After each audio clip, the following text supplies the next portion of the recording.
Il ne suffit pas au Cameroun de construire les infrastructures de production de l'énergie électrique comme les barrages hydroélectriques et les centrales solaires.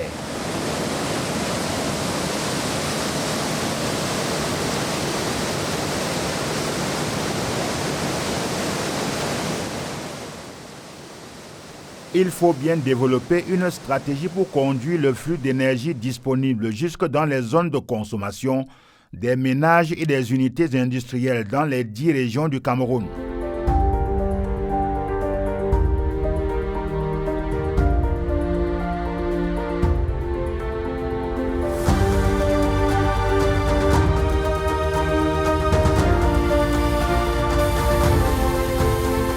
Conscient de cet impératif, le président de la République, Paul Biya, créait en 2015 la Société nationale de transport de l'électricité, en abrégé Sonatrel. Elle devient opérationnelle en 2019 après l'expiration du contrat de concession du transport public de l'électricité en fin 2018.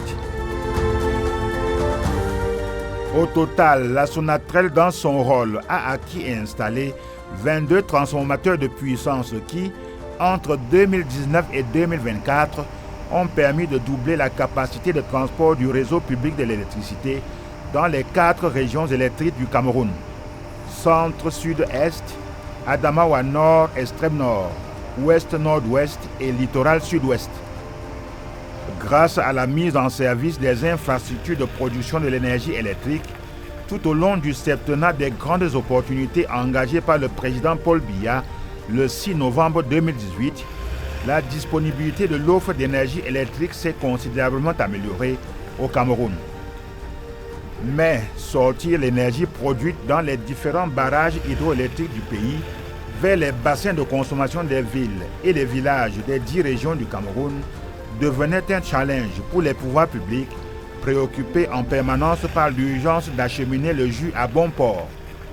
Et depuis même que la Sonatrel a pris la gestion du réseau de transport en 2019, le chef de l'État nous a permis de construire, déjà sur fonds propres, de mettre sur pied 22 transformateurs de puissance, de 50 et 60 MVA. Et je dois vous dire que ces transformateurs sont distribués sur l'ensemble du territoire de manière équitable et en fonction de la demande. C'est ainsi que le premier transformateur de C22 a été installé au poste de Maïtou à Limbe. Est-ce qu'il nous suit? Le premier transformateur de puissance, le tout premier que nous avons acheté, a été installé à Limbe, au poste de Maïtou. Là, c'est dans le sud-ouest. Et puis nous avons continué à Yaoundé, au poste de Kondengui, au poste de Ngousso, au poste du BRGM, au poste d'Ahala, et vous voyez bien, au poste de Yomaba. Et au niveau de Douala, la capitale économique, nous avons installé plusieurs transformateurs de puissance, en commençant par Logbaba, qui est vraiment le cœur du système dans la capitale économique. Nous avons mis un banc de transformateurs de 3x60 MVA et nous avons aussi mis à Bekoko, au poste d'interconnexion de Logbaba et de Bekoko aussi, un banc de transformateurs de 3x60 MVA. Dans la région du nord-ouest, nous avons renforcé la capacité de transformation en passant de 36 MVA qu'il y avait pour mettre un transformateur de puissance de 50 MVA. Et c'est ce qui fait la fierté de cette région aujourd'hui. La qualité de tension dans cette région s'est considérablement améliorée. Et ce transformateur couvre non seulement le nord-ouest qui a 7 départements, mais aussi la Magnou, n'est-ce pas? Voilà, la Manfé dans la Magnou qui est dans le sud-ouest. Progressivement, le déploiement méthodique de la Société nationale de transport de l'électricité sur le terrain a conduit à la réhabilitation, la construction et la densification des lignes de transport de l'énergie électrique au profit des populations et des industries en activité ou à créer sur l'ensemble du territoire national. Ce faisant, est également entreprise la modernisation des moyens de contrôle du réseau électrique et de l'exploitation optimale et équilibrée des infrastructures de transport. D'où la construction d'un centre de conduite SCADA, Supervisory Control and Data Acquisition, implanté à Yaoundé, avec un centre de repli à Garoua. Doté d'équipements technologiques de dernière génération en la matière, le SCADA permet de superviser les installations électriques à distance, de contrôler les équipements en temps réel, d'analyser les données critiques et d'automatiser certaines décisions opérationnelles. Nous sommes ici à Ngousso, Yaoundé, au niveau du Centre national de conduite du réseau. C'est à partir d'ici que nous voyons l'ensemble du système électrique, l'ensemble du réseau, les centrales de production, les postes de transformation et d'interconnexion, et nos opérateurs en temps réel, n'est-ce pas, dispatchent l'énergie sur l'ensemble du territoire en fonction de l'équilibre entre l'offre et la demande. Et en dehors de ce centre national de conduite, il est construit déjà à Garoua un nouveau centre de repli, de telle sorte que s'il y a un problème sur le centre national de conduite, compte tenu de sa sensibilité, il y a un backup au niveau de Garoua. Et ce centre est déjà disponible. Concrètement, l'offre d'électricité injectée dans le réseau pour alimenter les ménages et fournir massivement l'énergie électrique aux entreprises par des différents barrages hydroélectriques, Nachtigal, Mainveule, Sonloulou, emprunte des lignes haute tension de 400, 225 et 90 kV et échoue dans les postes de transit ou de transformation construits à travers le Cameroun pour rendre l'énergie électrique disponible pour tous et partout. Nous sommes ici toujours à Ngousso. Vous avez vu au niveau du poste que nous avons construit 2 nouvelles travées parce que nous voulions augmenter la capacité aussi de transit des énergies qui viendront de Nachtigal. Donc nous avons construit 2 nouvelles lignes de transport. La ligne 90 kV que vous voyez là, qui va de Nyom 2 à Ngousso, parce qu'il y a déjà une première ligne 90 qui est saturée. Donc nous avons construit cette deuxième ligne, elle est entièrement terminée et elle est déjà mise sous tension. Cette ligne, elle est à la fois aérienne, comme vous la voyez là, et souterraine, parce que là en dessous, on a creusé jusqu'au niveau du poste pour éviter les grandes expropriations dans la ville de Yaoundé. Crédité d'une capacité installée de 420 MW, le barrage hydroélectrique de Nachtigal a absorbé un financement de près de 800 milliards de francs CFA et est construit sur le modèle partenariat public-privé. Mensuellement, la note à payer est de 10 milliards de francs CFA, que l'énergie produite soit consommée ou non. D'où la nécessité d'étendre les réseaux de transport et de distribution afin de faire supporter ces charges par les consommateurs d'énergie et non par l'État, qui a encore besoin des ressources pour financer les projets de développement. Derrière moi, c'est les 2 jeux de bas 225 kV, donc qui permettent de desservir les postes d'Oyomaban via 2 lignes Oyomaban 1 et Oyomaban 2. Vous allez voir sur le pylône de notre gauche. Et maintenant, le poste de Kolkoumou via 2 lignes, Kolkoumou 1 et Kolkoumou 2, sur ce jeu de bas. Donc, ces énergies se retrouvent dans le RIS, dans le réseau interconnecté Sud. Donc, tous venant de la centrale hydroélectrique de Nachtigal. C'est ici qu'arrive l'énergie de Nachtigal. Vous voyez cette ligne 225 kV qui va de Nachtigal jusqu'à Nyom 2, jusqu'au poste de Nyom 2. C'est une ligne double terme et qui transporte donc l'énergie, les 420 MW de Nachtigal jusqu'au poste de Nyom 2. Et à partir de Nyom 2, le grid dispatch va donc dispatcher cette énergie sur l'ensemble du réseau. Donc c'est un ouvrage très important qui a été construit en même temps que le barrage de Nachtigal et qui joue son rôle puisqu'il est fonctionnel depuis 2023 même. Dans le système électrique, nous constatons que la demande, l'offre crée la demande et la demande aussi crée l'offre.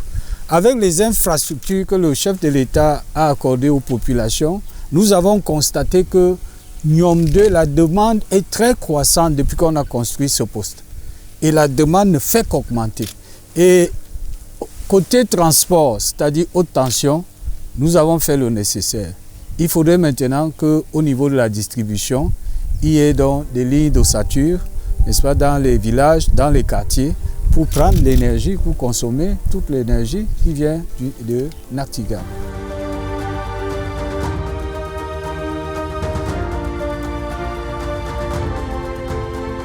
Dans les faits, le président Paul Biya a placé la Société nationale de transport de l'électricité au centre de sa stratégie du mix énergétique qui prévoit de passer à une capacité installée de 5000 MW à l'horizon 2030, y compris les stations de production photovoltaïque dans les régions du nord et de l'extrême nord et les centrales à gaz de Kribi et de la Dibamba dans le sud et le littoral. Au bout du rouleau, ces différentes sources d'énergie permettent au gouvernement de mener convenablement sa politique d'exploitation et de transformation de ces minerais tels le fer de Kribi au sud et la bauxite de Minimatap dans la région de l'Adamawa. Naturellement, il ne s'agit point d'un rêve creux. En effet, l'ouverture progressive du chantier du projet de construction du barrage hydroélectrique de Kikot par Nianon dans la Sanaga maritime, région du littoral, pourra injecter dans le réseau électrique national 500 précieux mégawatts pour un coût de réalisation évalué à 1050 milliards de francs CFA. Une fois de plus, la Banque mondiale et bien d'autres partenaires financiers du Cameroun accompagnent le gouvernement de la République dans la construction de cette gigantesque infrastructure, source d'une foultitude d'opportunités de développement et d'emploi pour les jeunes Camerounais. Pour constituer ces réserves de fonds propres et ne pas continuer de compter uniquement sur les bailleurs de fonds bilatéraux ou multilatéraux, il devient impératif que les différents créanciers nationaux de la Sonatrel paient spontanément leurs notes, contrepartie des services rendus par le gestionnaire du réseau public de l'électricité du Cameroun. Vous voyez que le territoire, le réseau est bien maillé maintenant. Yaoundé, regardez Yaoundé seul. Le chef de l'État a beaucoup fait, pas seulement pour Yaoundé, mais pour l'ensemble du pays. Mais vous avez la chance, je vous dis une fois de plus, voilà la ligne 400, la première autoroute de l'électricité. De Niom 2, si vous preniez la route de l'électricité, vous partirez de Niom 2 sur cette route avec plusieurs pistes, n'est-ce pas? C'est donc l'énergie emprunte cette route.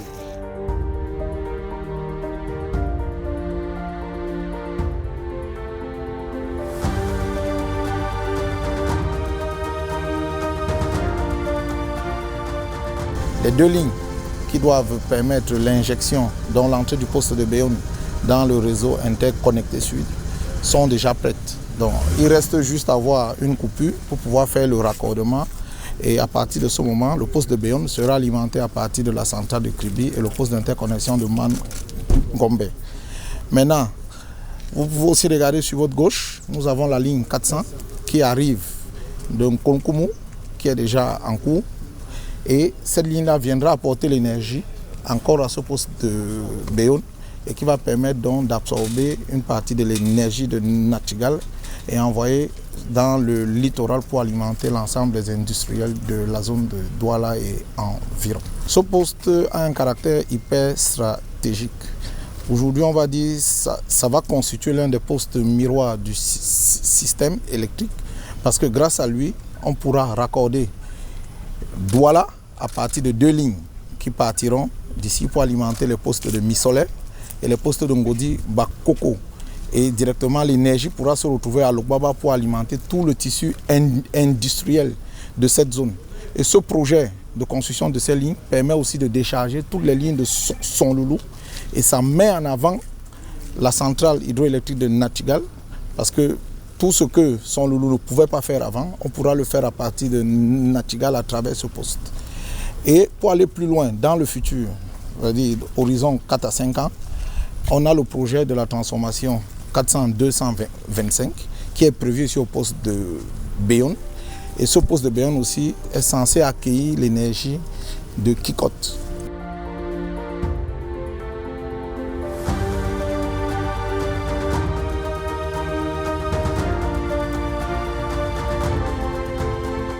Stratégique est donc ce nouveau poste de Nkolkoumou qui reçoit les lignes de 400, 225 et 90 kV venant de Nachtigal, Menveleu et Sonloulou pour les diriger vers Ebolova dans la région du sud, Edéa dans la région du littoral et Yaoundé dans la région du centre. Le poste de Diop est doté d'un transformateur de réserve qui a une capacité de 35 MVA.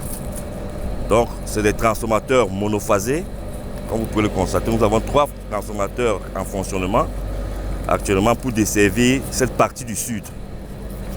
Et de ce côté, nous avons une zone tampon pour des projets futurs, donc pour pouvoir desservir dans les années futures le Gabon, la Guinée en termes d'énergie.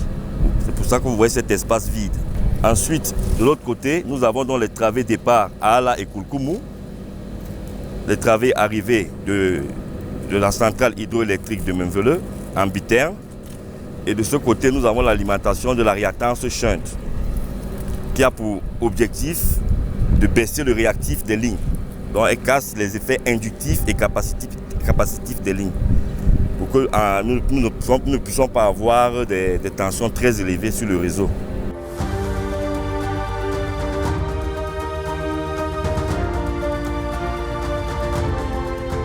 En prolongeant à Missolé, non loin du fleuve d'Ibamba, on peut comprendre aisément la décision de la Sonatrel d'y créer un poste de 225 kV pour la fourniture de l'énergie électrique.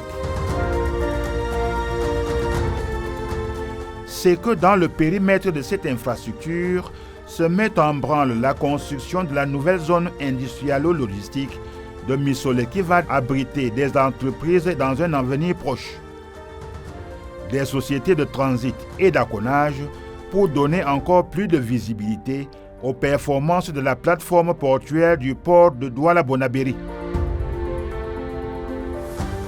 Le projet rentre bientôt dans sa phase d'exécution suite à un financement de près de 300 milliards de francs CFA porté par le partenaire stratégique du port autonome de Douala, Arise 2P. Le chef de l'État, le président Paul Biya, est en train d'adresser cette question-là. Donc, sa politique est celle de l'intégration nationale, n'est-ce pas? Et cette intégration nationale est aussi transplantée sur le plan énergétique, de l'alimentation en énergie électrique. Et comment cela? À travers le maillage du territoire avec le réseau de transport. Vous savez qu'à l'heure, nous avions dans le temps 3 réseaux interconnectés. Nous avions le réseau Nord, le RIN, le réseau Sud, le RIS, et puis le réseau Est. Alors, vous avez vu à Yaoundé, il y a le poste d'Ahala. Au niveau du poste d'Ahala, il y a une ligne 225 que le chef de l'État a fait construire, n'est-ce pas, par lui, et qui relie déjà l'Est, qui connecte l'Est. Donc, on a déjà le RIS qui est déjà connecté au RIE, n'est-ce pas? Maintenant, il y a dans le cadre du projet avec projet d'interconnexion des réseaux électriques du Cameroun et du Tchad, nous avons le RIS-RIN, le projet RIS-RIN qui a pour but de connecter le réseau interconnecté sud au réseau interconnecté nord. Alors quand ces travaux seront terminés, nous aurons un réseau national interconnecté. Et l'avantage c'est quoi? C'est que l'énergie, d'où qu'elle soit produite sur le territoire camerounais, n'est-ce pas, va passer par ces réseaux-là et pourra alimenter toutes les autres régions du pays.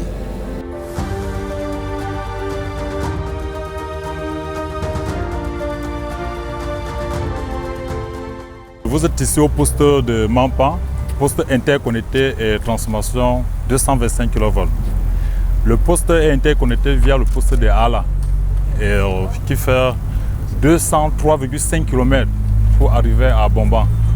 Et le poste a 3 travées 225 kV, c'est-à-dire travée arrivée, travée jeu de bas et travée transformateur 225 90 30.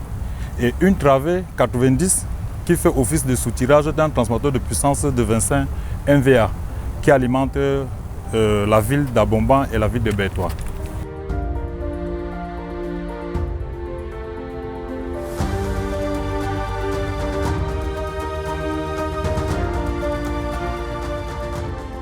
Hier dépendante de l'offre précaire de l'énergie électrique issue des centrales thermiques coûteuses du fait de la cherté de leur alimentation en carburant, la région de l'Est peut aujourd'hui s'enorgueillir d'occuper une place de choix dans l'engagement et la détermination du chef de l'État à opérer un véritable maillage du réseau public de transport de l'électricité au Cameroun.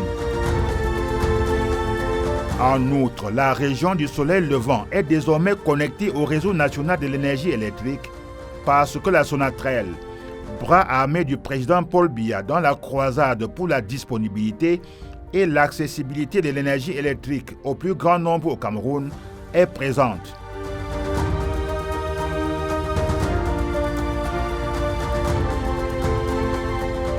Il a fallu mettre au sol 666 pylônes pour transporter le courant haute tension de Aala à Yaoundé vers le poste de Mampan par Doumé dans le département du Haut-Nyon, porte d'entrée du jus qui éclairera progressivement l'ensemble de la région de l'Est. Nous sommes ici à Mampan, au poste de Mampan, dans la région de l'Est, plus précisément dans l'arrondissement de Doumé. Non seulement il connecte le réseau sud au réseau est, parce que c'était complètement coupé, mais aussi il permet d'alimenter enfin toute cette région, non pas seulement à travers les centrales thermiques d'avant, mais aussi à travers l'énergie venant du réseau interconnecté sud. Et quand vous regardez ce poste, vous voyez à ma gauche, cette ligne 225 qui vient du poste d'Ahala pour rejoindre le poste de Mampan, ici, à l'est.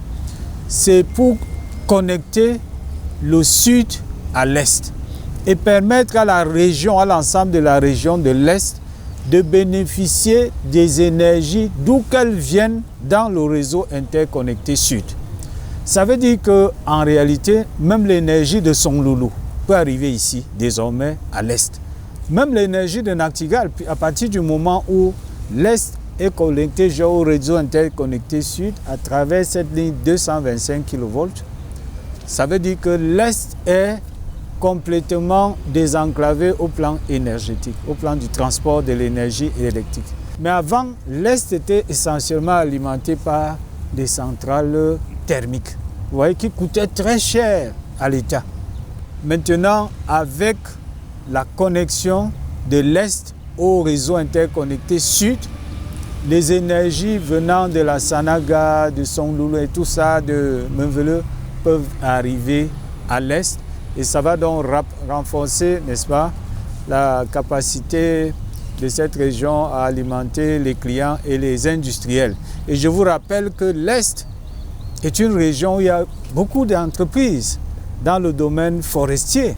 Vous voyez en face de nous là, nous avons fait une petite prospection il n'y a pas très longtemps. Nous sommes allés visiter, il y a des activités semi-industrielles qui se développent là. Il faudrait bien qu'on essaye de les recenser et voir leurs demandes. Nous avons commencé déjà à voir quelle est leur demande en énergie. S'il y a des entreprises énergivores qui peuvent aller jusqu'à 5, 10, 15, 20 voire plus de mégawatts, nous serons obligés de les raccorder directement au réseau de transport, comme on l'a fait à Douala pour certaines entreprises.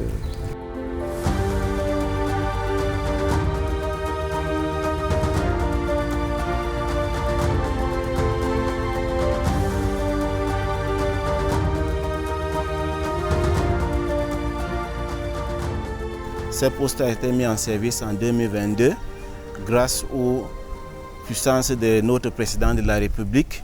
Ce poste nous a beaucoup aidé pour améliorer notre tension ici à Bafoussam, nord-ouest et un partie du littoral. Ce poste, c'est un poste de transformation. On transforme la tension 225 en 90 pour alimenter notre ville Bafoussam et Bamenda avec une bonne qualité de tension.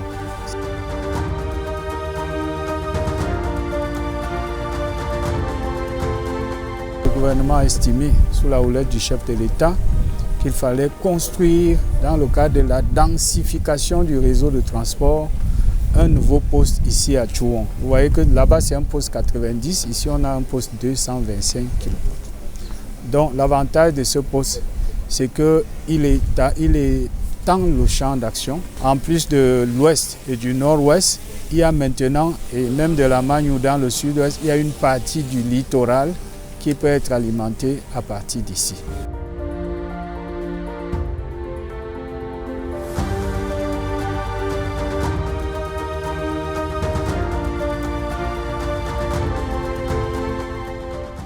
Le poste de 225 et 90 kV de Chouan est alimenté à partir du poste de transit de Bokoko près de Douala dans la région du littoral. Est également attendue ici la construction d'une ligne de transport de 400 kV alimentée par l'énergie produite à Nachtigal dans la région du centre.